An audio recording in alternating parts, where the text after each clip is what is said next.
Eu tenho facilidade para ter queloide. Poxa, eu nunca tive queloide, sempre tive facilidade na cicatrização. Quer saber como tudo isso acontece? Por quê? Para quê? E qual é o sentido biológico que está por trás disso?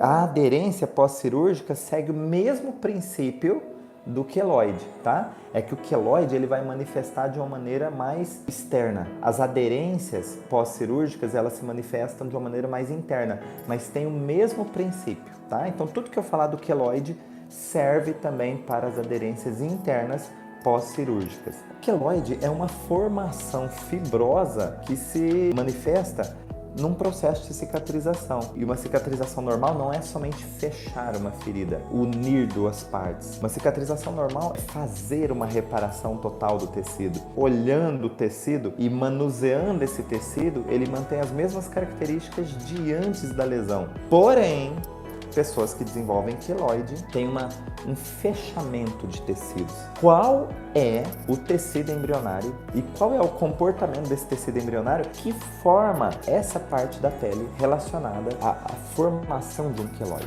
É a derme. Derme é um tecido que forma a nossa pele, mas que está abaixo da primeira camada.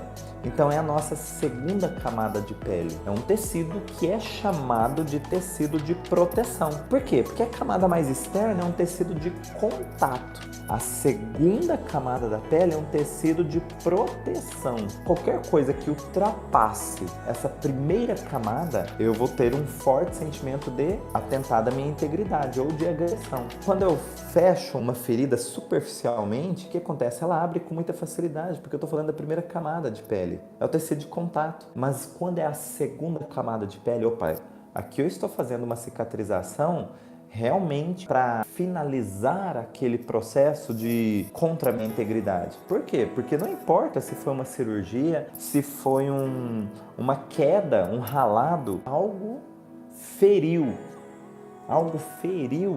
aquela região, tá? Agora, olha que loucura isso. Algo feriu aquela região. Isso pode ser real, simbólico, imaginário ou virtual. Dá exemplo, Adailton? Claro, exemplo de real.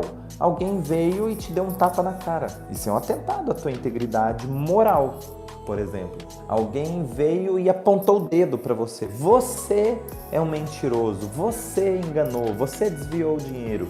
Então, quando é apontado o dedo, é um atentado à sua integridade moral também. Isso seria simbólico. Por quê? Porque a pessoa nem encostou o dedo em você, não te agrediu fisicamente, mas você se sentiu agredido pelas palavras do outro. Isso é simbólico. Simbólica é quando... Vocês já tiveram aquela coisa assim, aquela situação onde você está conversando com alguém e alguém te dá uma lição de moral ali, você fala, meu Deus, isso para mim foi um tapa na cara.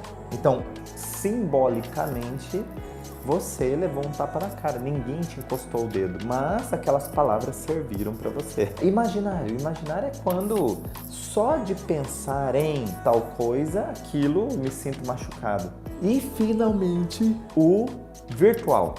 O virtual é o seguinte, eu vi acontecer com alguém, eu vi alguém levar um tapa na cara, eu vi alguém levar uma punhalada, eu vi alguém ser agredido, eu vi alguém isso, e eu tomei as dores dessa pessoa. Aquilo doeu em mim. Isso é o virtual. Foi tão chocante que aquilo ficou registrado como se fosse comigo. Eu, de alguma maneira, comprei as dores da pessoa, entendem? Então, tudo aquilo que é chocante, não importa qual a origem, se é real, se é simbólico, se é imaginário, se é virtual, se foi chocante, o cérebro registra como sendo real. Então, toda vez que você tem um fortíssimo sentimento de atentado à integridade, você vai ter uma manifestação naquele local.